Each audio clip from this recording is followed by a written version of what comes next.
আজ হচ্ছে রামনবমী, তো ওই জন্য আমাদের এই বাড়ির কাছে খুব সুন্দর রামনবমীর র্যালি বেরোয়। ওই জন্য আমি আর আমারটা যেমন দেখছো তো রামনবমীর পার্টনার চলে এসেছি।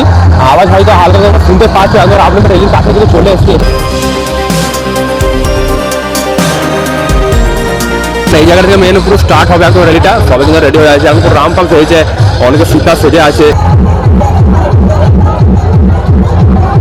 এবারে কিন্তু যেমন দেখছি সব ক্যারেক্টারগুলো যে যেটা সেজেছে, রাম বা তারপরে বানর সেনাতে অনেক কিছু আছে, এগুলো কিন্তু সব একে কিন্তু আসছে দেখতে পাচ্ছি। যেমন দেখছি গাড়িটা কিন্তু খুবই কিন্তু সুন্দর সাইজের, সামনে আমি হচ্ছে ঘোড়া আছে 4 ঘোড়া। এইখানে যেমন দেখছি আমার রাম লক্ষণ সীতা আর হনুমানজি চলে এসছে, একদম পুরো বসে গেছে। এবারে কিন্তু রেলটা স্টার্ট হয়েছে, সামনে কিন্তু পুরো গানের বক্সটা আসছে, ওর পিছনে পিছনে কিন্তু সবাই কিন্তু নাচ নাচতে আসে, আমি দেখতেই পাচ্ছ।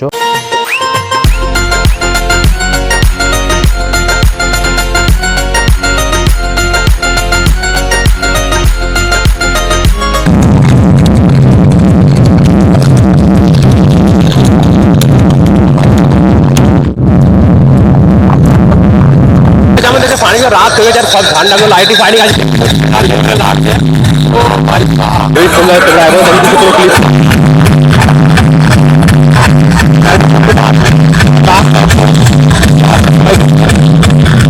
যেমন দেখছে টোটাল কিন্তু অনেক মেয়েরা পুরো দাঁড়িয়েছে র্যালির মধ্যে, পুরো লাইন দিয়ে সবাই কিন্তু হাতে ঝান্ডাও ধরেছে হনুমানজি রামের, যে পুরো লাইন দিয়ে দেখছো কতজন আছে মিনিমাম এদিক ওদিক করে যা লাগছে এখানে 200 জনের মতো হয়ে যাবে যা লাগছে। সকালে ভারত একটা ছোট টিম বানিয়েছে, এখানে কিন্তু ভারত মাতা বসে আছে আর এখানে ছোট বজরঙ্গলি আছে ছোট ছোট ছোট ভারত আমি দেখতেই পাচ্ছি।